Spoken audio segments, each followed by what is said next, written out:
Hello, and welcome back to the old city, Leviathan. Alright, we've gone through the wrong entrance. Seems like I'm not going to remark on the rats this time. So let's see if anything's changed first before we get into... Before we get into the, reading Solomon's note. Because last time, in the last chapter, we were able to see bodies, which is... Was there an eye on every single one of those? That's weird. But we also found some more notes. Sure, there's that. Hello, randomize. Alright, so we're safe, y'all. Quote-unquote safe. I mean, we haven't seen anything that kills us, we think. Could be wrong.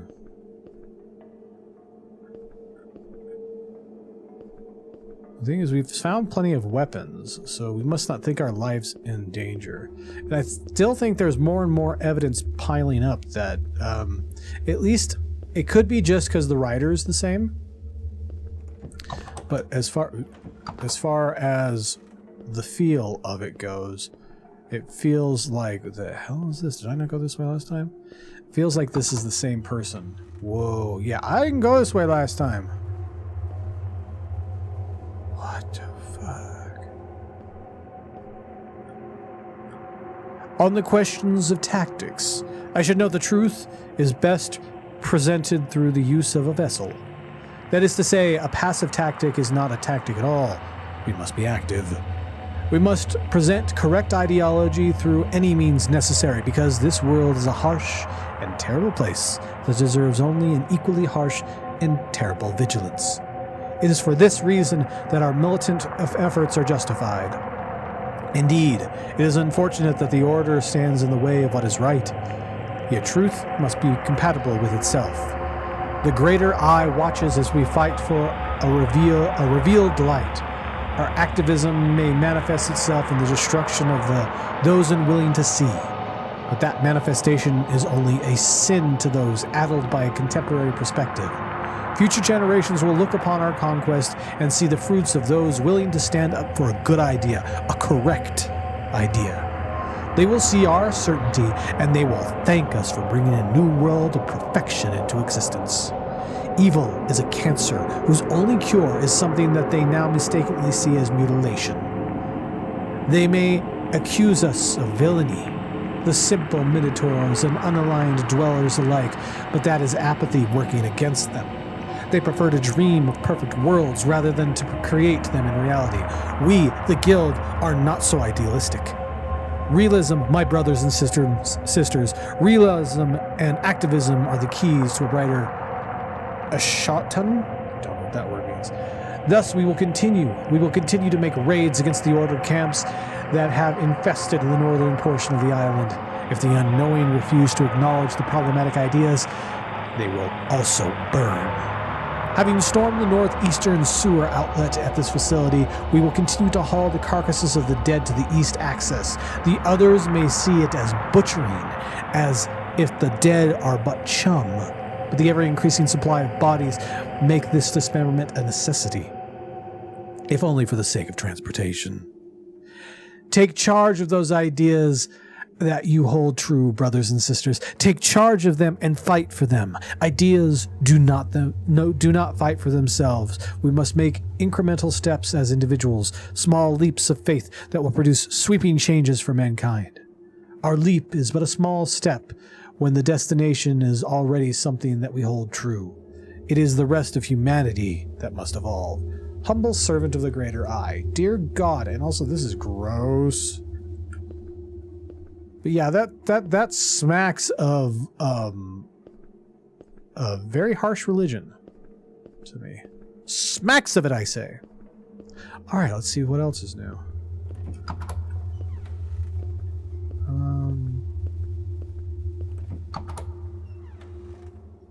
Yeah, we can't go this way, right?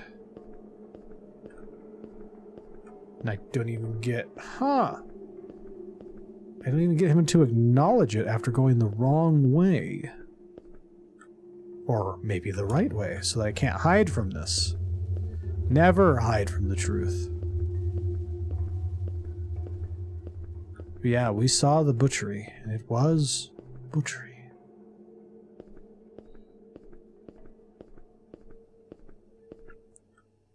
Oh, wow, we cannot even go back that way.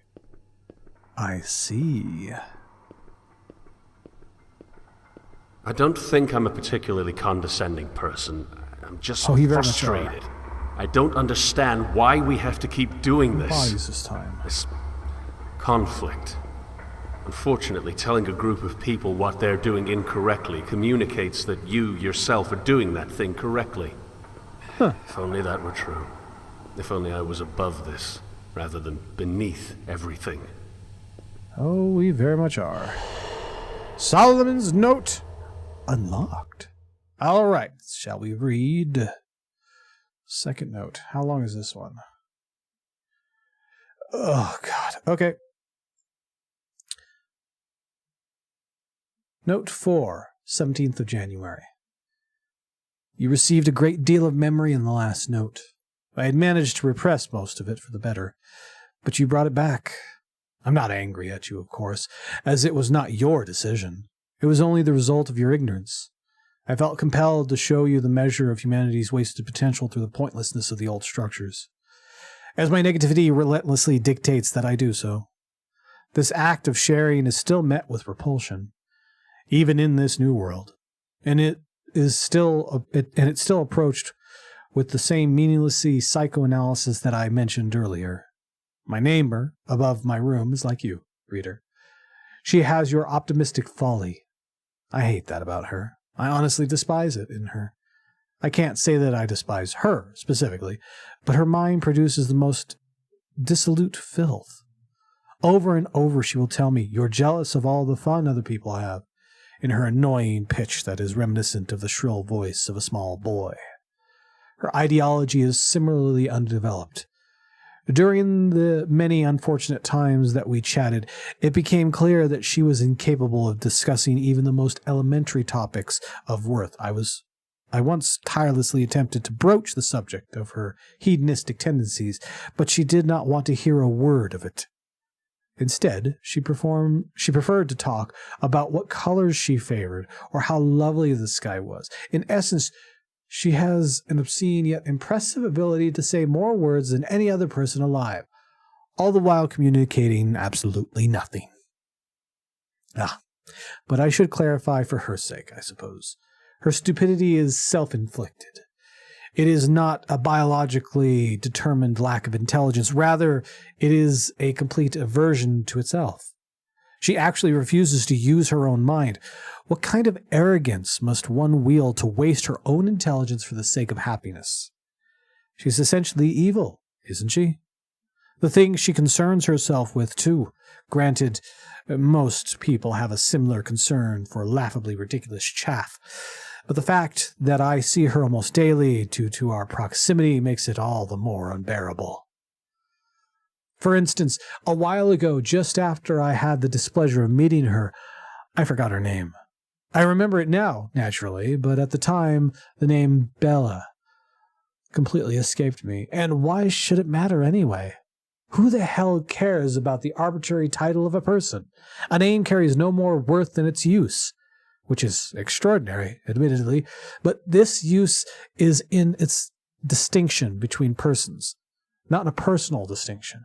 That is to say, there is nothing of the exact description of a person in their name other than that they are defined as not these other people. A parent is not so omniscient that they can determine the personality of their children from the birth and name them accordingly. Or are we supposed that people develop based on their names? That would be wholly pathetic, wouldn't it? Regardless, I knew she would never forgive me for failing to remember what distinguishes her from the grand total of no one else that I know. Worse yet, she would forgive me in a mass-predatory and condescending effort to feel moral. I wished to avoid both of these scenarios, so I simply steered clear of asking for clarification while assuming that it would come up eventually, and in passing, months she tortured me. I sat in my room pulling my hair, trying to remember days passing by with the potential for disaster growing. If she simply wasn't so egregiously stupid, then I wouldn't have been forced to endure the pointless charade in the hopes that I could spare her emotions from turmoil. I agonized over the potential agony I would cause her, regardless of how stupid it was that she would feel anything at all. It was not because I'm a good person. I would never claim to be in any way decent. That would be ridiculous. No, I agonized because I did not wish to deal with the wounds of another person. And I especially did not wish to cause said wounds, making even more obligated to heal them. Are you now suggesting that I am assuming too much of this person? Well, you would be incorrect, because when the truth was finally revealed in another superfluous conversation, she reacted poorly.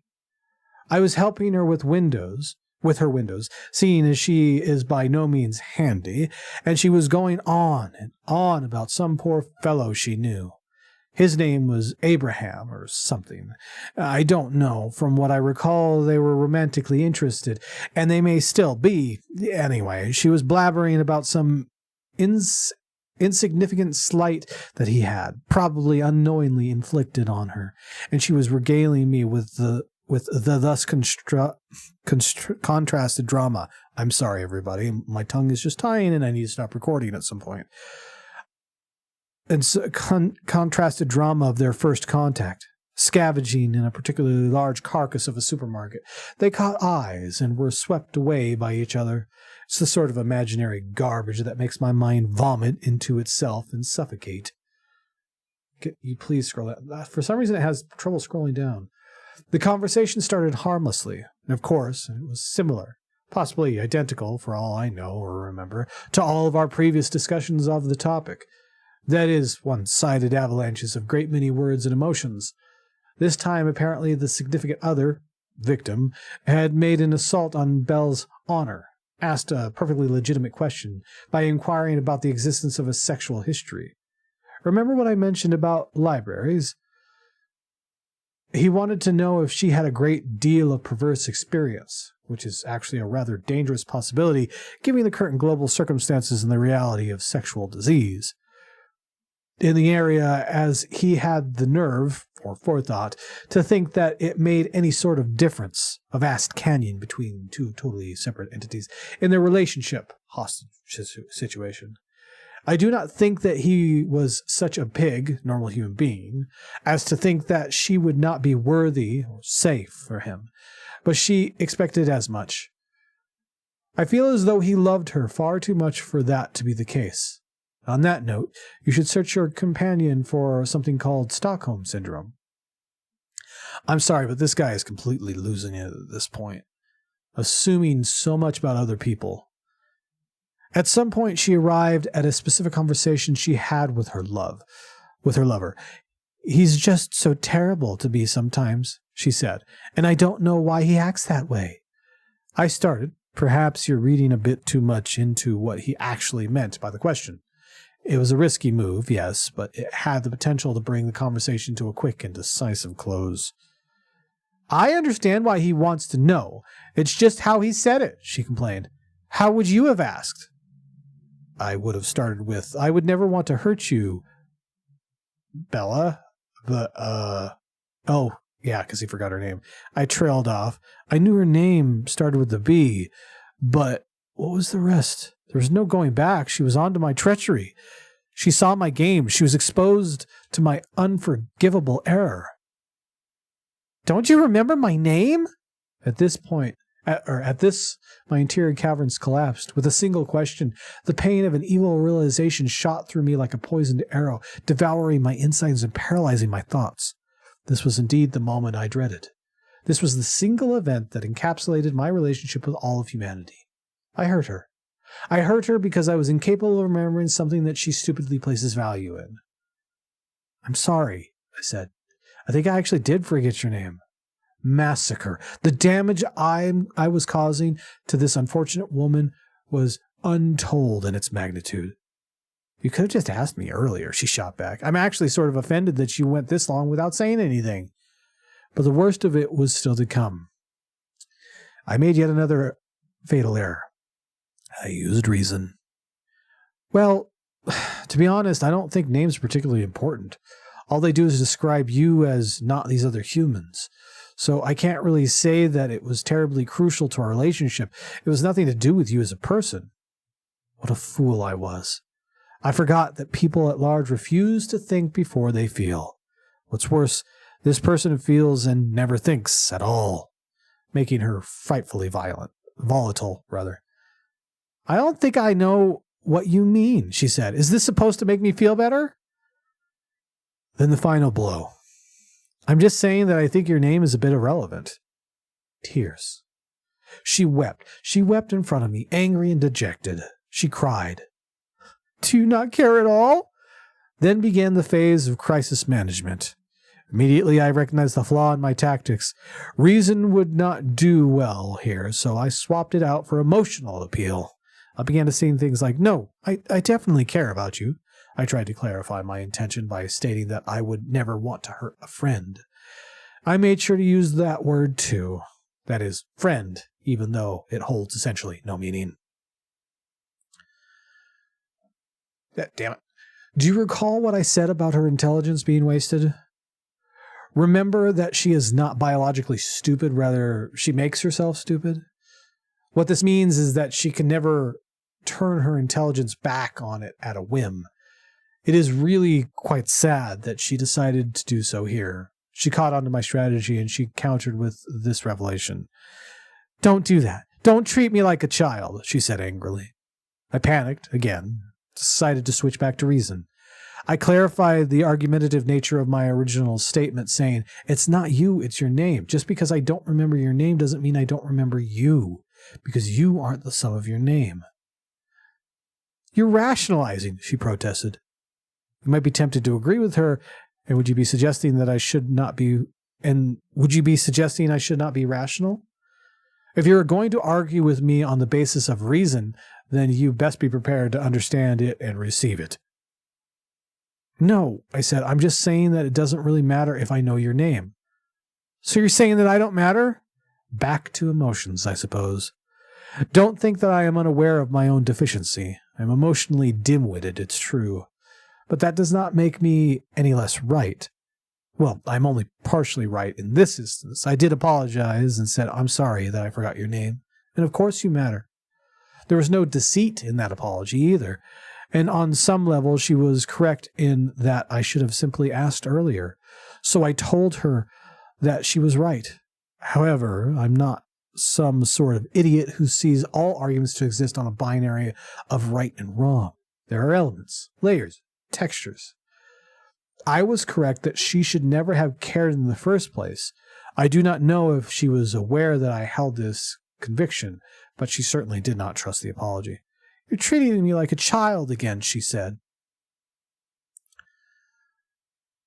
How should I have responded to this? Should I have argued that with her? Repeating the apology seemed like a rather pointless thing to do, and it would probably have enraged her further. Thus, I left. I left her alone like the coward I am. I said, I'm sorry, I don't know what else to say, and I walked out of her room. I could hear her then gentle sobs as I passed her doorframe. But what else was there to do? It was clear that my presence was simply infuriating her, and anything I tried to say was met with complete disdain. I am one of the few people she knows. No doubt the enormity of the time she had spent with me, albeit wasted, was important to her. As night fell, I burrowed into the blankets of my entirely petrified mattress. I had a horrific dream. This was after I experienced considerable difficulty slipping out of this world. Over and over, my subconscious did battle with my conscious mind, keeping me awake to sink deeper into the abyss of the internal hatred. Well, in all honesty, it was not much of a battle. It was more of a slaughter, as my subconscious chided my free self for being so evil to poor Belle. Bella, whatever. I forgot her name. When I finally managed to silence consciousness and slip into the world of the mirrors, I expected to find some comfort there, though I now do not understand why. Surely I should have anticipated the hellscape from reality, seeing as it had been bombarding the real from afar for hours. Yeah, I'm losing it here, guys. I stood at the door of her house. It was like we were back in the old days when people owned entire structures and dwelt within. I knocked on her front door to signal my presence, and I heard her rushing down the stairs to see me, a friend, waiting for her company. She opened the door with a great smile on her face and hugged me. I wondered why she smiled. Even before, in the old world, I was terribly negative soul.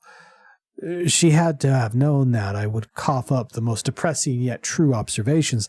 She had to have known that I could not break into some imaginary world of optimism. Still, she smiled. Why? Why did she do this to herself? I asked her about her day, and she said something about some conflict she had with someone she knew. But even in the face of this, she smiled. She kept smiling. We meandered to the kitchen where I sat at her tiny dinner table as she put together some drinks of hers. I'm finding words that don't exist now. She asked me how I had been a silly question. Of course, and I told her that I was largely the same. I said something about how I was doing well. I said in that tone that makes it obvious that the answer is simply a nicety of conversational expectation. And it was clear that she caught on to this.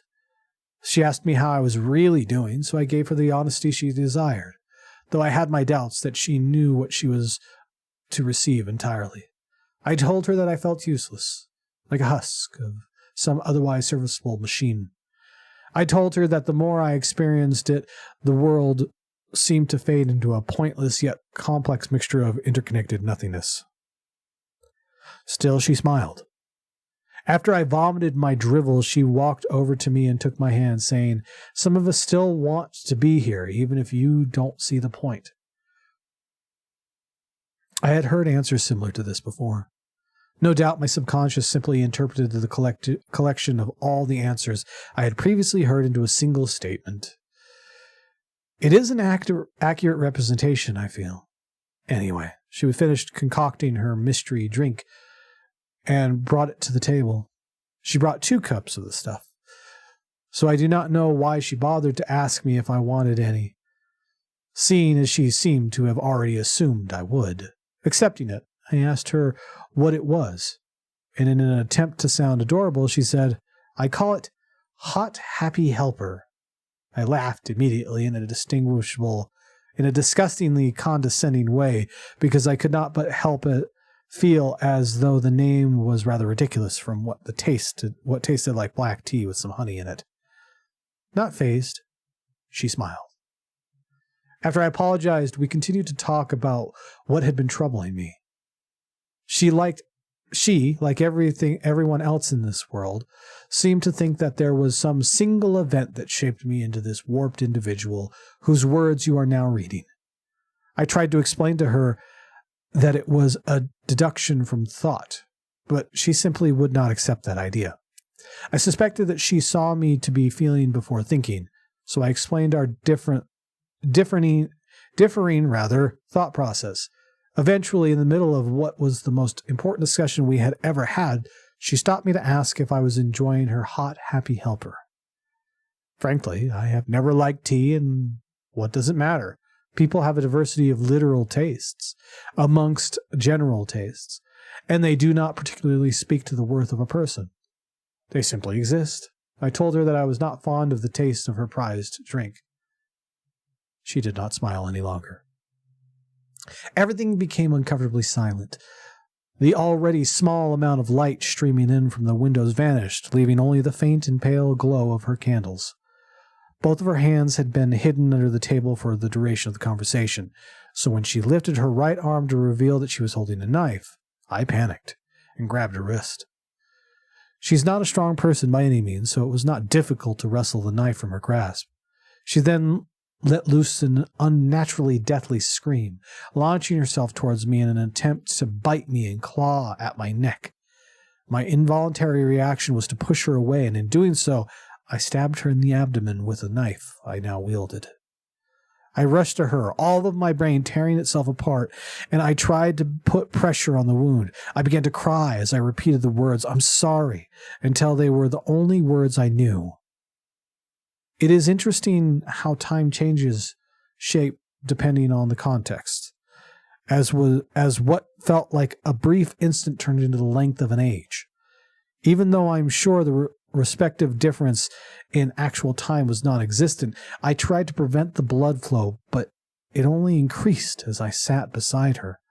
The worst of it was that she was still angry at me, cursing me between her moaning. She was in such pain. Now I sat in a great ethical dilemma. In the world of this dream, it was clear that I would not be able to save her. She was destined to die at my hands. But the question then was that of when. Her pain was escalating to the point where she was not even creating words in that instant. I made the decision. I decided to end it. I held the knife to her throat and cut open her skin, letting yet more blood drain from her onto the floor and my hands. The motion was surprisingly easy, I should note. Here, I thought it was over. I thought that I had spared her from more pain. But I was wrong. She kept bleeding until her entire kitchen was covered in blood, yet she was alive. The blood continued to flow for minutes while I sat in horror, watching her reach out towards me in an effort to enact revenge. She remained weak, however. I walked back to her at this point. I had been pacing beside my chair and attempted to stab her again, this time in a different place. I stabbed her stomach, letting out even more blood. Then I stabbed her head, her skull. With each stab, she screamed all the more. I was now panicking to the point of absolute insanity. I stabbed her over and over, all over her body, trying desperately to end her life.